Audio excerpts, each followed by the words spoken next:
Bro Razakar movie చూసాను. చరిత్రని కళ్ళకు కట్టినట్టు చూపించాడు బ్రో సత్యనారాయణ ఏట గారు. కానీ దమ్మున్న ప్రొడ్యూసర్, దమ్మున్న డైరెక్టర్ అనుకోవచ్చు బ్రో. అంత ఈజీ కాదు బ్రో. ఈ రోజుల్లో సినిమాలు తీమంటే 4 అగ్గులు 3 ముద్దులు పెట్టేస్తే సినిమా కాదు బ్రో. సినిమా అంటే ఒక చరిత్రకు దగ్గరగా ఉండాలి. చరిత్రని కొన్ని కళ్ళకు కట్టినట్టు చూపించే ధైర్యం ఒక గట్స్ ఉన్న డైరెక్టర్ మాత్రం ఖచ్చితంగా ఏటా సత్యనారాయణ అనుకోవచ్చు. తర్వాత గూడూరు నారాయణ రెడ్డి గారు అనుకోవచ్చు బ్రో. ఆ రోజుల్లో రజాకార్లు చేసిన ఆకృత్యాలు కానీ, నిజాం రాజులలో కొంతమంది చీడ పురుగులు చేసిన పనుల్ని కళ్ళ కట్టినట్టు చూపించారు బ్రో. తర్వాత నెహ్రూ చేసిన కొన్ని పనులు కానీ, తర్వాత సర్దార్ వల్లభాయ్ పటేల్ ఆ రోజు రజాకారుల వ్యవస్థ పునరావృతం కాకుండా ఎంతవరకు నిర్వహించేసే ప్రయత్నం చేశారో దాని గురించి కళ్ళ కట్టినట్టు చూపించారు. అయితే అనసూయ గారు కానీ, ఇంద్రజ గారు కానీ వాళ్ళ పర్ఫార్మెన్స్ అయితే సూపర్ బ్రో. ఎందుకంటే వాళ్ళు అంటే టార్చర్ అంటే కాదండి, అసలు మనం చూసే ఒక కళ్ళంబడి నీళ్లు తిరుగుతాయండి సినిమాలో. లాస్ట్కి వచ్చేలోపు వందే మాత్రం ఒక స్లోగన్తో బాడీ అసలు మైండ్ ఏమైతే అర్థం కాదండి. అంత అలాంటిదండి. ఖచ్చితంగా ప్రతి ఒక్కరు చూడాలి. ఆడవాళ్ళనే కాదండి, బ్రాహ్మిన్స్ అని చిన్న పిల్లలని కానీ అసలు ఎమోషనల్ ఉందండి. దాని సినిమా చూసే మాత్రం బయట ఏ ఒక్క రజాకారు కదా అలాంటి మైండ్ ఉన్నోడు కూడా బతకడండి. ఖచ్చితంగా ప్రతి ఒక్కరు చూడాల్సిన సినిమా. పిల్లలకు ఖచ్చితంగా చరిత్ర అనేది చూపించండి. ఏదో సినిమా సండే అంటే ఏదో ఒక సినిమాకి ఏదో తీసుకెళ్ళాలి, ఏదో ఒక ఎంటర్టైన్మెంట్ లా చూడొద్దండి. సండే అంటే ఒక చరిత్రను తీసుకోండి. యాక్టింగ్ అంటే అసలు యాక్టింగ్ గురించి మనం మాట్లాడుకోవద్దండి. వాళ్ళు అసలు యాక్టింగ్ లాగా లేదండి, రియాలిటీలోనే ఉన్నారు. అందరు కూడా రియాలిటీగా చేశారు. ఇంకోటి ఏంటంటే సినిమాలు కూడా ఈ రోజుల్లో చాలా రోజులు అవుతున్నాయి. అలాంటి సినిమాలు రాక ఇలాంటి సినిమాలను ఖచ్చితంగా ఎంకరేజ్ చేయాలి. చరిత్రని ఖచ్చితంగా అందరూ తెలుసుకునే ప్రయత్నం చేయాలి. అయితే ఇప్పుడు సెంట్రల్ గవర్నమెంట్లో బీజేపీ ప్రభుత్వం అంటే మోడీ గారు కానీ, తర్వాత ఇప్పుడు అమిత్ షా గారు ఉన్నారు కదా, వాళ్ళు ఉన్నంత వరకు ఇంకా రజాకార్లు అనే వాళ్ళు పుట్టారు. రజాకార్ అనే మైండ్ సెట్ కానీ ఆలోచనలు కూడా రాకుండా చేస్తారండి. ఖచ్చితంగా మళ్ళీ కూడా ఇప్పుడు తెలంగాణలో ఒకసారి బుద్ధి చెప్పారు, రజాకార్ మెంటాలిటీ ఉన్న వాళ్ళకి ఒకసారి బుద్ధి చెప్పారు. రేపు కూడా ఆంధ్ర కానీ తెలంగాణ కానీ రానున్న ఎలక్షన్లో మీ ఓటుతో ఆ రజాకార్ మెంటాలిటీ కానీ లేదంటే రజాకార్ లాంటి ఇంకేమైనా ఆకృత్యాలు చేసే వాళ్ళ నాయకులకు మాత్రం ఖచ్చితంగా మీ ఓటుతో బుద్ధి చెప్పండి. వీళ్ళు ఖచ్చితంగా ఈ రజాకార్ సినిమా మాత్రం ప్రతి ఒక్కరు చూడండి.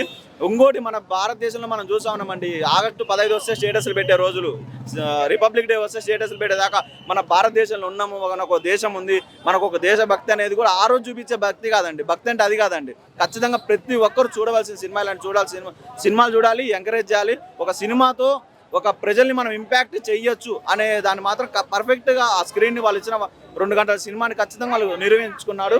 ఏట సత్యనారాయణ గారు కానీ తర్వాత గ్రేట్ అండి. వాళ్ళు నిజంగా గడుచున్న చాలా ధైర్యం అండి. ఒక ప్రభుత్వాలు ఆ సినిమాని ఆపోజ్ చేసే పరిస్థితి అండి. ఎందుకు ఆపోజ్ చేయాల్సి వచ్చింది ఆ రోజున్న ప్రభుత్వం? తెలంగాణలో ఉన్న బీఆర్ఎస్ ప్రభుత్వం ఎందుకు ఆపోజ్ చేయాల్సి వచ్చింది? కేటీఆర్ గారు 4 సార్లు ట్వీట్లు ఎందుకు పెట్టాల్సి వచ్చింది?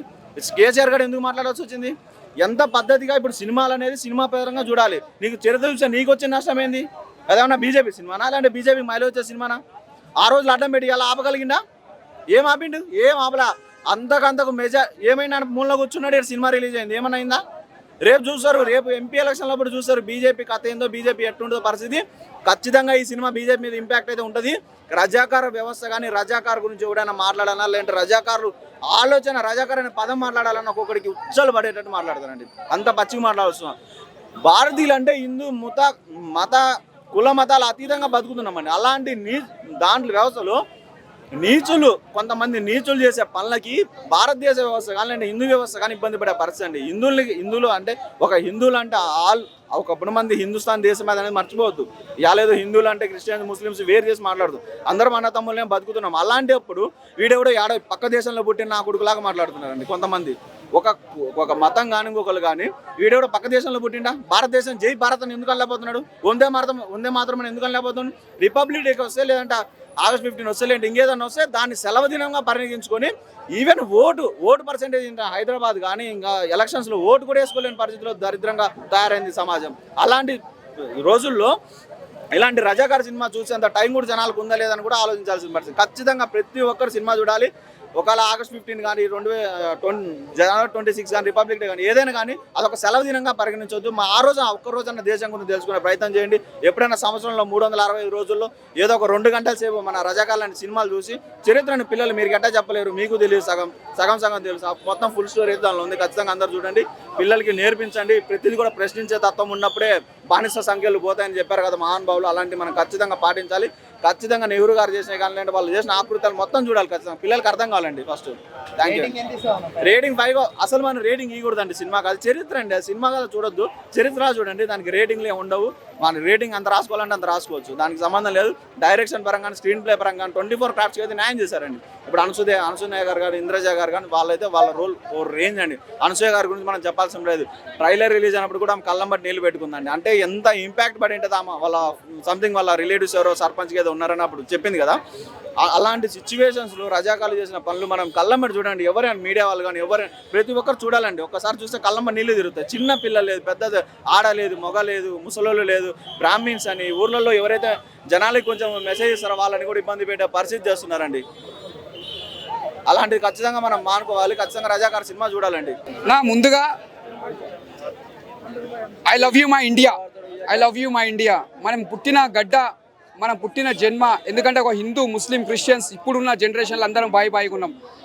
ఒక్క కాలంకి చూస్తే రజాం కాలం సినిమా అంటే అప్పట్లో మన రజాం కాలం మనం పుట్టలేమో, మా తాతల కాలం నుంచి అప్పటిది. కాకపోతే ఏంటంటే రజాకాల సినిమా అంటే నిజంగా చెప్తున్నా, అప్పట్లో సినిమా ఇప్పుడు తీసిరంటే నిజంగా చెప్తున్నా హ్యాట్స్ ఆఫ్ చెప్పాలి. ఎందుకంటే అప్పుడున్న ముస్లిమ్స్ వాళ్ళు బయటికి నుంచి వచ్చి రెచ్చగొట్టడంలో మన హిందూ సంప్రదాయంకి మొత్తం గొడవలు పెట్టిర్రు. అంటే ఇప్పుడున్న ఈ ముస్లిమ్స్ మన తెలంగాణ ఆంధ్ర కానీ అట్లా లేరు, కలిసి ఉన్నారు మంచిగా. ఎవడో బయటికి నుంచి వచ్చి మన హిందూకి ముస్లింకి గొడవ పెట్టినట్టు చేసిర్రు. కానీ ఇప్పుడు అట్లా కాదు, మన హిందూ సంప్రదాయం ప్రకారం చూస్తే హిందూ ముస్లిం బాయి లేకున్నారు. ఇంకోటి ముందుగా డైరెక్టర్గా హ్యాట్స్ ఆఫ్ చెప్పాలి. ఎందుకంటే ఇలాంటి సినిమా చిన్నపిల్లలకు చూపించాలి, స్కూల్ చిల్డ్రన్స్ ఉంటారు కదా అలాంటి వాళ్ళకి చూపించాలి. ఒక సాలియార్ మ్యూజియం కానీ, మన ఒక చార్మినార్ కానీ, ఒక పురాణాపూల్ బ్రిడ్జి కానీ, ఒక అసెంబ్లీ కానీ అప్పట్లో ఎలా ఉండనో అవన్నీ చూపించి నిజాం కాలం ఎలా ఉన్నాయో అన్నీ చేసి కూడా మన దేశంలో ఉండి మన తెలంగాణలో ఆంధ్రాలో ఎలా మనం బతికినాము, మన హైదరాబాద్ అంటే ఎలా పేరు వచ్చింది, అప్పటి నిజాం కాలం నుంచి మన హైదరాబాద్ ఎలా వచ్చింది, ఎట్లా కష్టపడతా వచ్చింది అన్నట్టు మనకు ఒక సినిమా, ఇది ఒక ప్లస్ పాయింట్ ఇది.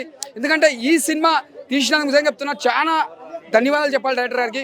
ఈ సినిమా మాత్రం చాలా పిల్లలకి, చిన్న పిల్లలకి, పెద్దోళ్ళకి అందరూ చూపించండి సినిమా. నిజంగా చెప్తున్నా వాళ్ళకి అర్థమవుతుంది. హ్యాట్స్ ఆఫ్ చెప్పాలి సినిమా చూసినందుకు.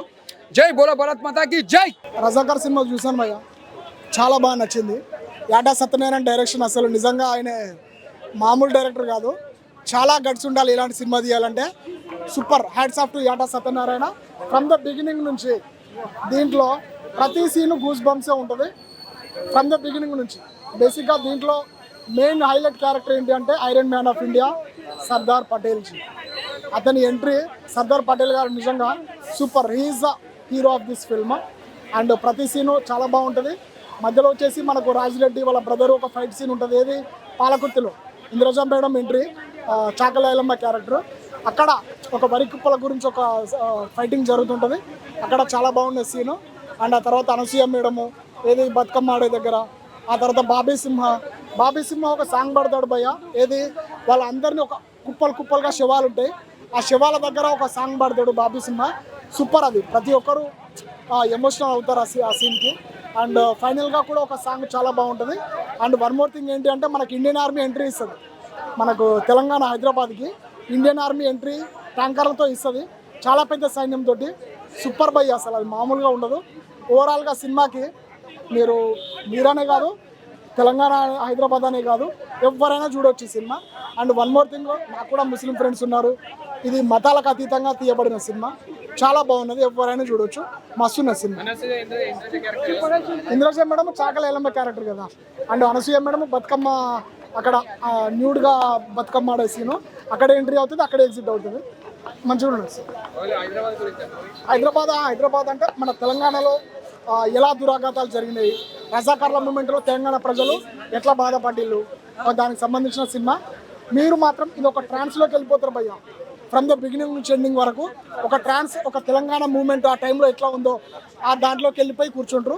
మీరు కావాలంటే సినిమా థియేటర్లో కెమెరాలు పెట్టండి ఒక్కొక్క ప్రేక్షకుల దగ్గర. It's every emotional. లీడర్ అంటే ప్రజల్ని పీడించేవాడు కాదు, ముందుండి నడిపించేటోడే దొర. అది ఏది రాజిరెడ్డి వాళ్ళ ఫాదరు, అది పాలకుర్తిలో ఉంటుంది ఫైట్, మామూలుగా లేదు. అంటే అఫ్ కోర్స్ ఇక అది తెలిసిందే, లంజా అంటావారా లంజావుడుగా, అదో డైలాగ్ మంచిగా ఉంది, బాగున్నది భయ్య సినిమా. ఓవరాల్గా రేటింగు సినిమాకి 5/5, మ్యూజిక్ సూపర్, బీమ్స్ బలగం తర్వాత ఇది ఒక ఆయనకు మైల్ స్టోన్ అనుకోవచ్చు, చెప్పుకోదగ్గ సినిమా. ప్రతి క్యారెక్టర్ మాత్రం హైలైట్ భయ్య.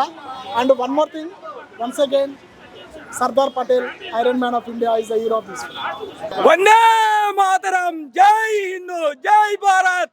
భయ్యా సినిమా ఇది చెప్పేసి ఎందుకు మొదలు పెడుతున్నా అంటే సినిమా అంత కాన్సెప్ట్ ఉంది భయ్యా. హిందూ అన్నోడు గర్వంగా అసలు కాళ్ళు ఎగరేసుకొని రావచ్చు భయ్యా సినిమా చూసి. ప్రతి ఒక్కరు ఇలాంటి సినిమాలను ఎంకరేజ్ చేయాలి. ఎంకరేజ్ చేస్తేనే ఇలాంటి సినిమాలు ముందుకు వెళ్తాయి. ఇలాంటివి ఇంకా రానున్న రోజుల్లో వస్తాయని మనస్ఫూర్తిగా కోరుకుంటున్నా. ఎందుకంటే సినిమాలో ఒక డెప్త్ ఉంది భయ్య, ఒక ఎమోషనల్ సీన్స్ ఉన్నాయి.